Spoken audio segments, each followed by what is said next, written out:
ya watu walioko jehanamu ya moto. Hali ya watu walioko jehanamu ya moto. Watu walioko motoni wanaunguzwa vibaya kwa ukali wa moto milele na milele. Lakini hatuna budi kufahamu, pamoja na kuunguzwa milele na milele, hawateketei, hawaishi. Wanateseka milele lakini hawaishi. Yani ni tofauti na karatasi ambapo unavyoiweka katika moto alafu inateketea inaisha. Mungu ile miili ya ulimwengu wa roho ya watu wanaokwenda motoni imetengenezwa maalum isiishe, isiteketee, isiteketee. Waebrania sura ya 10 mstari wa 26 mpaka 27. Na pamoja kwamba moto unawala, unawatafuna huo moto, lakini hawaishi. Waebrania 10:26 mpaka 27. Maana kama tukifanya dhambi kusudi, baada ya kupokea ujuzi wa ile kweli, haibaki tena dhabihu kwa ajili ya dhambi, bali kuna kuitazamia hukumu yenye kutisha na ukali wa moto ulio tayari kuwala wao wapingao.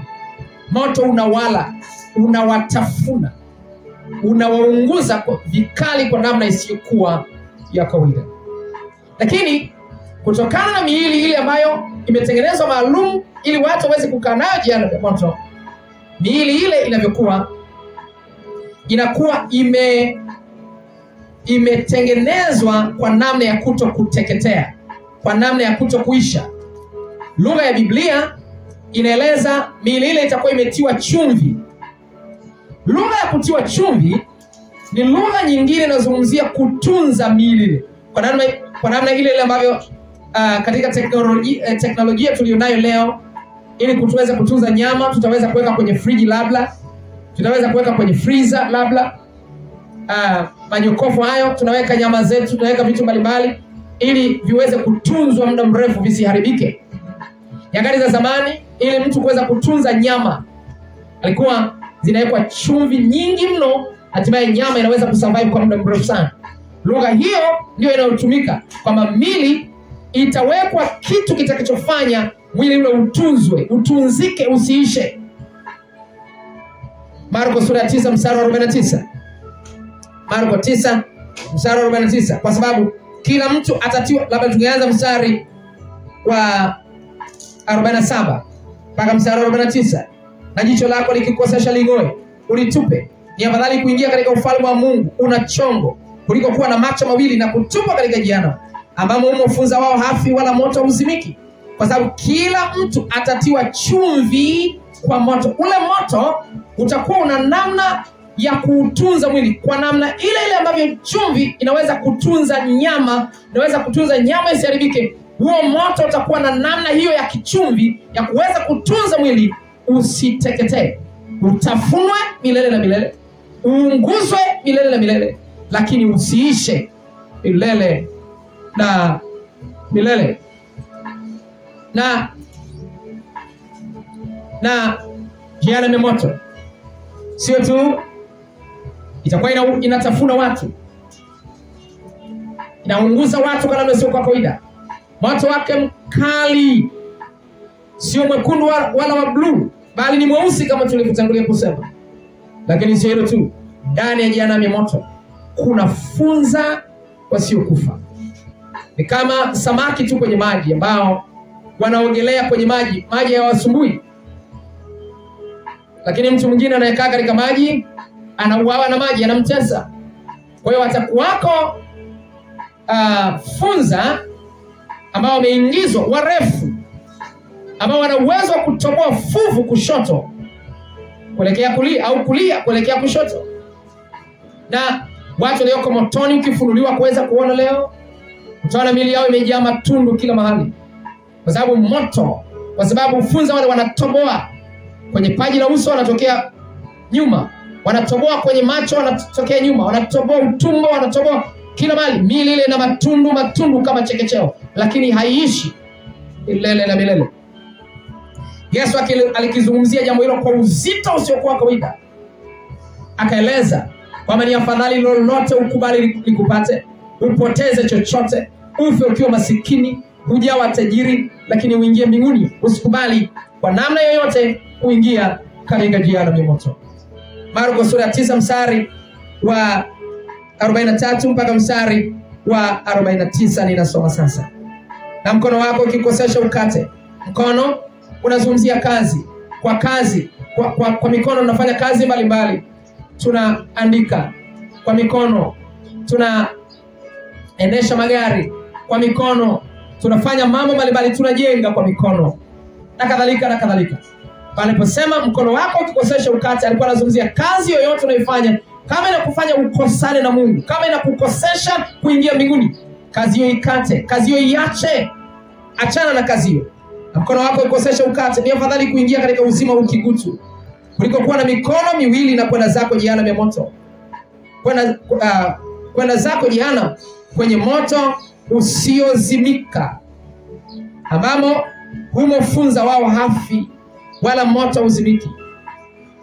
Na mkono wako ukikosesha ukate, ni afadhali kuingia katika uzima ukigutu, ni afadhali kuingia mbinguni ukiwa maskini kama Lazaro kuliko kwenda zako jehanamu ya moto ukiwa tajiri kama Michael Jackson. Ukiwa tajiri lakini uko unatokota kwenye jehanamu ya moto, hakuna maana yoyote. Upewe mali zote za dunia lakini uende motoni, kuna maana gani?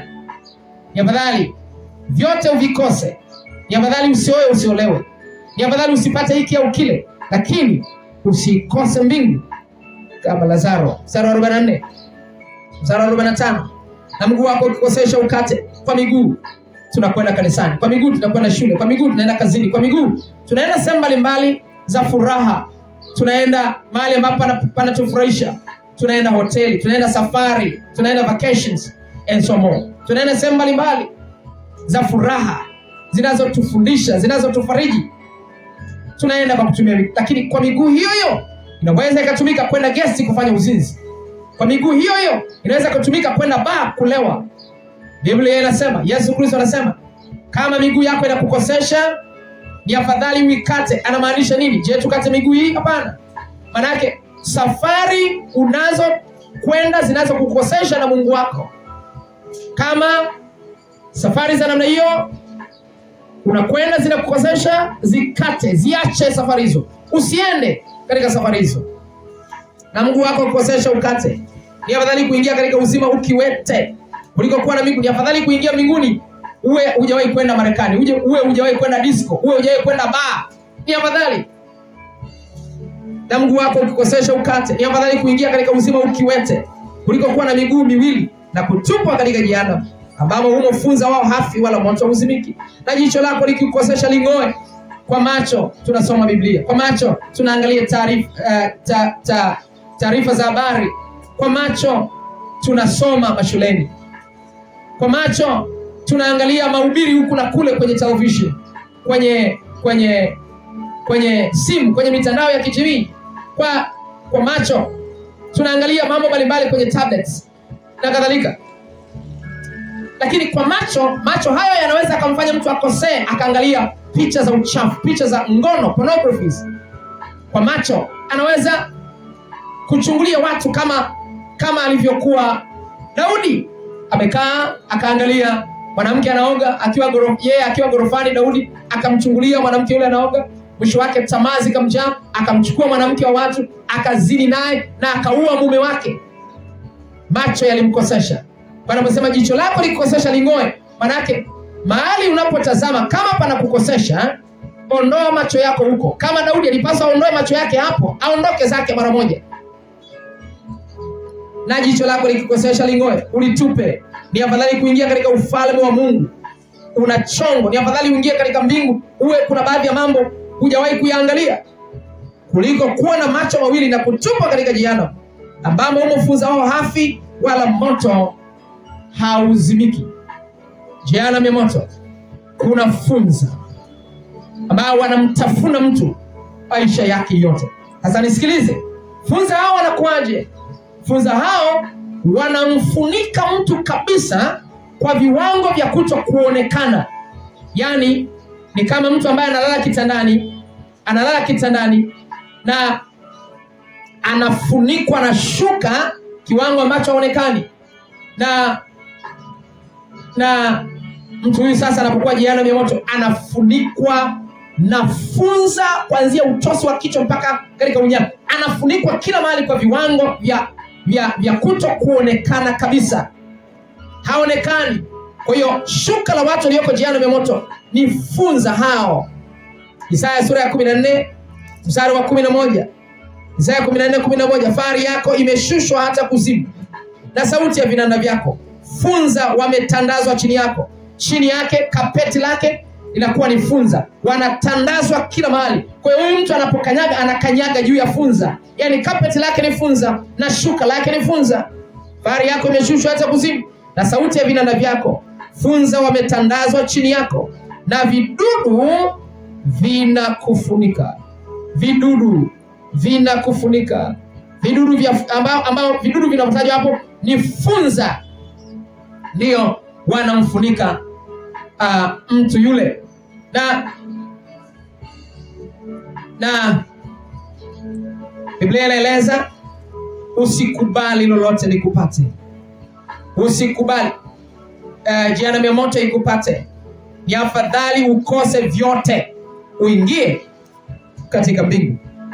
Na wale waoga wanaogopa kwamba nitatengwa na ukoo, utaingia mahali hapa. Wale ambao hawataki kusikia mahubiri ya utakatifu, utaingia mahali hapa jehanamu ya moto. Wale ambao hawataki kuambiwa, wameng'ang'ania dini, wameng'ang'ania madhehebu, ambayo wakati mwingine madhehebu yanafundisha mambo ya kishetani, mambo ya machafu, hao wote watapitiliza jehanamu ya moto.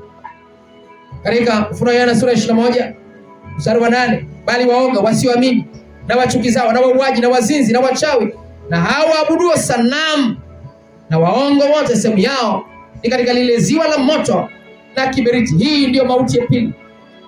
Ni muhimu uelewe. Hao watu walioko jehanamu ya moto, ambao kimsingi baadaye watatupa katika ziwa la moto, hali yao iliyoko jehanamu ya moto, wana hali nyingine mbaya sana. Hao watu wanakuwa kwenye hali ya kukata roho, lakini ya wakati roho milele na milele. Ndio maana inatajwa ni mauti ya pili. Ukitoka jehanamu ya moto unakwenda kwenye ziwa la moto, ambapo ni mauti ya pili. Na kabla ya kwenda kwenye ziwa la moto, hali hiyo utaanza nayo ukiwa jehanamu ya moto. Mtu anapokufa na kwenda motoni, uchungu mkali, kwanza ujawa na uchungu usiokuwa kawaida. Maumivu yale ya kukata roho, yale maumivu yale atakuwa nayo kwenye jehanamu ya moto milele na milele. Hakuna kupumzika. Anakuwa kama alivyokuwa anapaparika akiwa hapa duniani wakati anakata roho, ndivyo ataendelea kupaparika hivyo motoni milele na milele. Milele na milele. Hakuna kupumzika. Hakuna kupumzika. Hakuna kupumzika milele na milele. Inatisha kama nini. Sio hilo tu kwamba atakuwa kwenye mauti ya pili. Sio hilo tu peke yake. Lakini tulitangulia kusema moto huo unakuwa na sulfa, unakuwa na madini ya sulfa, ambayo sifa yake yananuka kama mayai visa. Yananuka vibaya mno. Sasa watu walioko kule wengi funza wanamtafuna mtu yule. Moto mkali unawatafuna. Na kutokana na hivyo, kutokana na joto kuwa kali mno ndani ya jehanamu ya moto, watu wale ndimi zao huwa nje kama mbwa. Mbwa ambaye anakuwa kwenye joto kali, utaona jinsi ambavyo anahaha, ulimi wake anauning'iniza hivi. Ulimi unatokeza nje, na anakuwa hivyo milele na milele. Na kutokana na harufu kuwa mbaya ya sulfa, wanajaribu kuziba pua, na kwa sababu hiyo wanakosa pumzi, na harufu ni mbaya, kwa hiyo anaziba, muda mwingine anafungua ulimi kwa sababu unakuwa nje, kinywa kiko wazi. Funza wanapenya hata katika mdomo wenyewe. Wanapenya na kutokea nyuma. Moto unawatafuna kila mahali. Wale watu wanaojidanganya na kusema kifo cha wengi ni harusi, hizo ni hoja za kishetani zinazotaka kukufariji ili upitilize motoni moja kwa moja. Kwa sababu ya giza liloko kule, hawataonana. Kwa hiyo utajiona ni kama uko peke yako. Sauti utasikia watu wanalia, lakini hautamuona yeyote aliye karibu na wewe. Utajiona uko peke yako kabisa. Itakuwa ni kilio na kusaga meno. Na Biblia inaeleza, ndipo utakumbuka utakapokuwa jehanamu ya moto. Utakumbuka jinsi ambavyo ulifundishwa, ulikatazwa, ukaambiwa wote wanaojichubua wanakwenda motoni milele na milele. Ukakaidi, ukasema hayo ni mahubiri ya kizamani.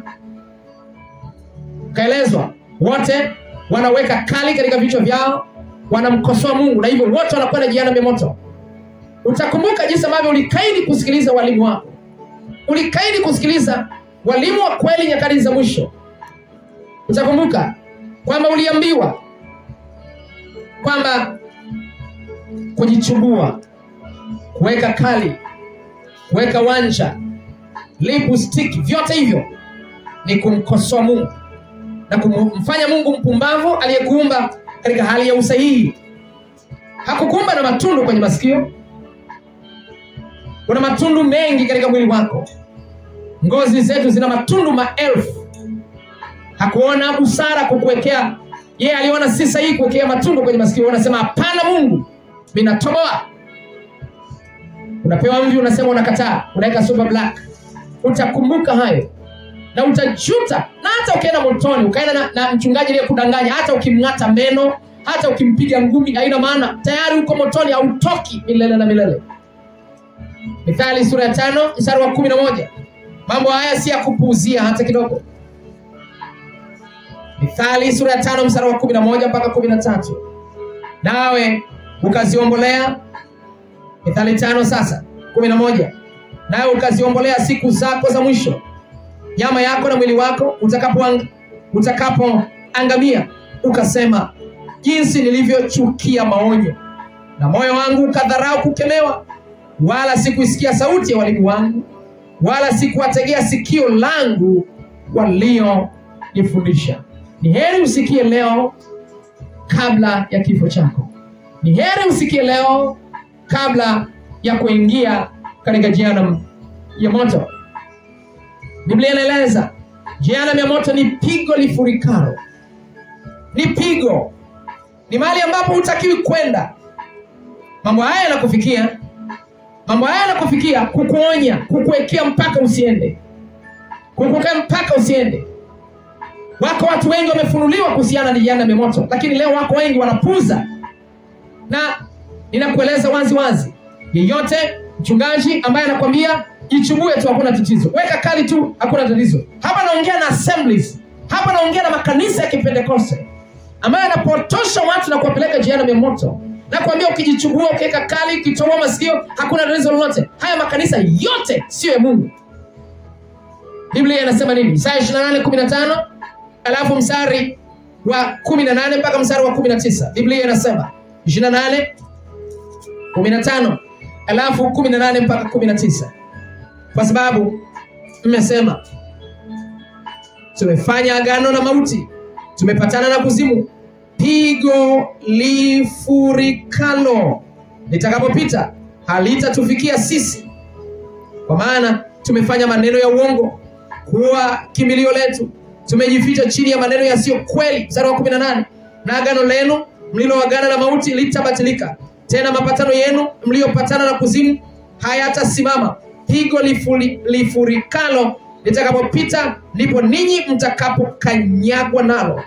Kila wakati litakapopita litawachukueni, maana litapita asubuhi baada ya asubuhi, wakati wa mchana na wakati wa usiku, na kuifahamu habari ile kutakuwa kitisho tu. Hilo pigo lifurikalo linawatesa watu walioko jehanamu muda wote. Muda wote wanateseka. Iwe ni asubuhi, iwe mchana, iwe jioni. Hakuna muda kule. Kule ni giza totoro. Kama mbinguni giza ambavyo wakati wote ni mchana, basi jehanamu ya moto wakati wote ni usiku. Ni giza totoro. Hakuna usalama. Hakuna raha huko. Huko ni maumivu yasiyopimika. Sio tu walioko huko kutokana na ukali mwingi wa moto, nimetangulia kusema, vinywa vyao ukaa wazi. Wana kiu isiyopimika, wanatamani wapewe hata tone tu la maji, lakini hawezi kupata. wamechagua fungu hilo. Luka 16 mstari wa 28, tajiri anaomba. Luka 16 mstari wa 19, labda kabla mstari wa 28. Mstari wa 19 mpaka 24.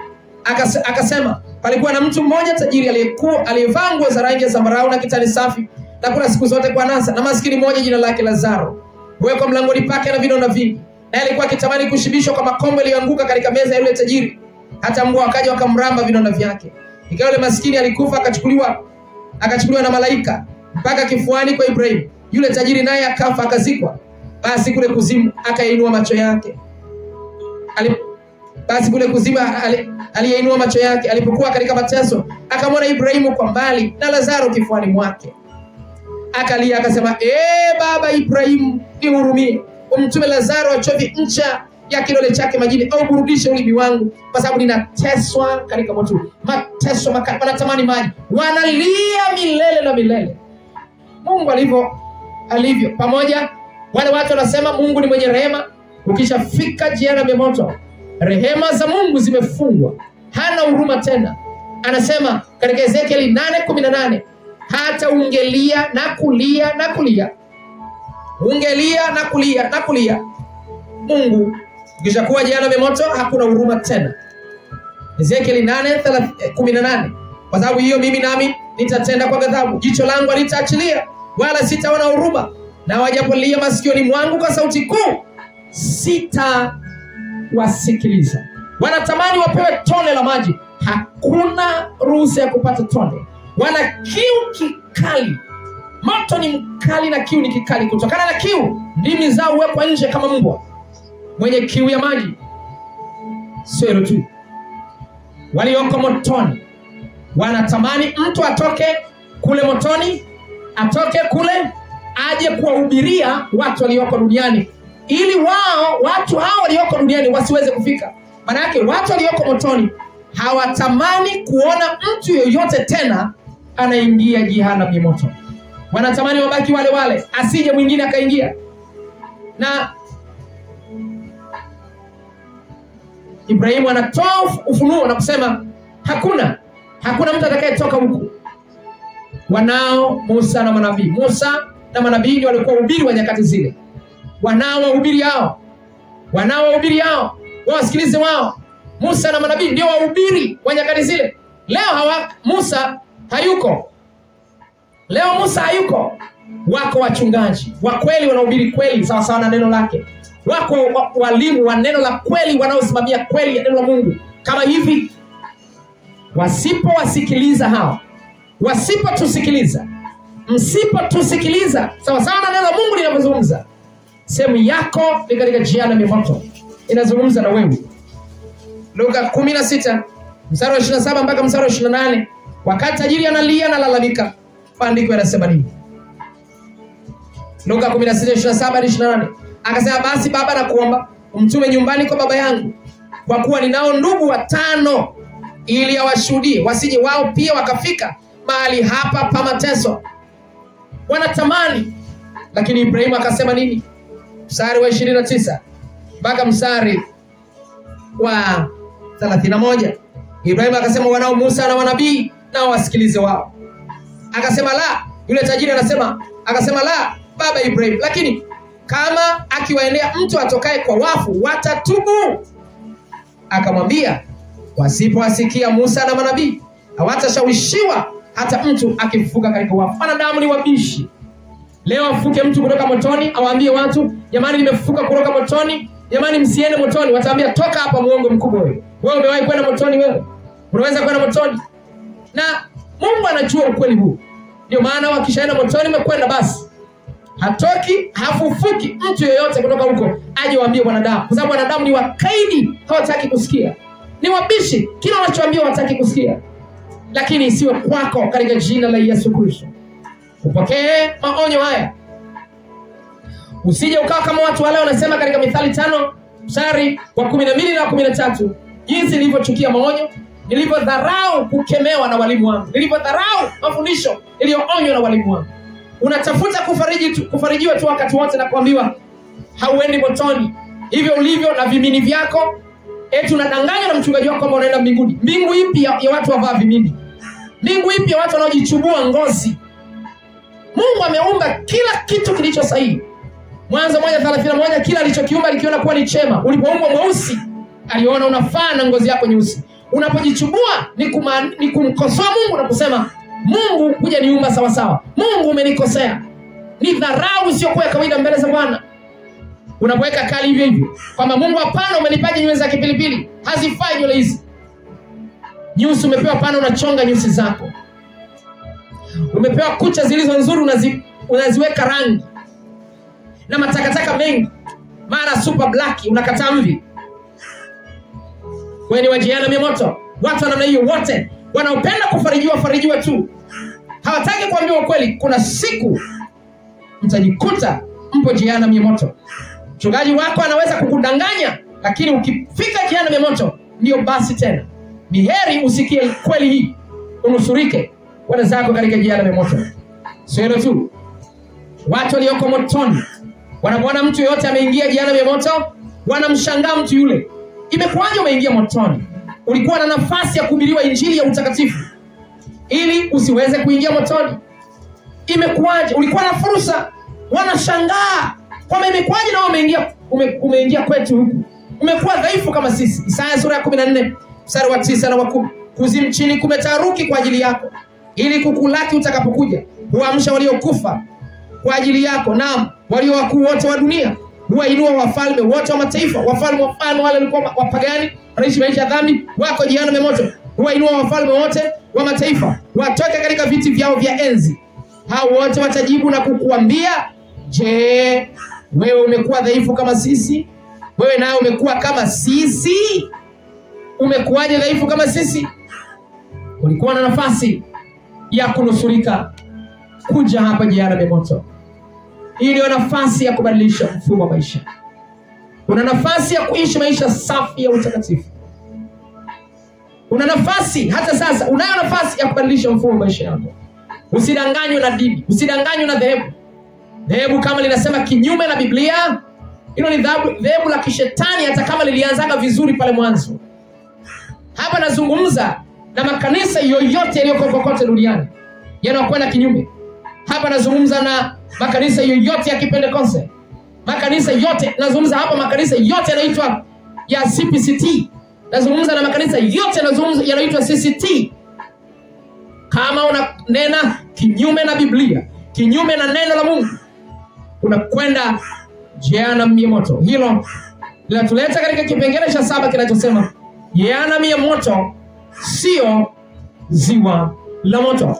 Jehanamu ya moto sio ziwa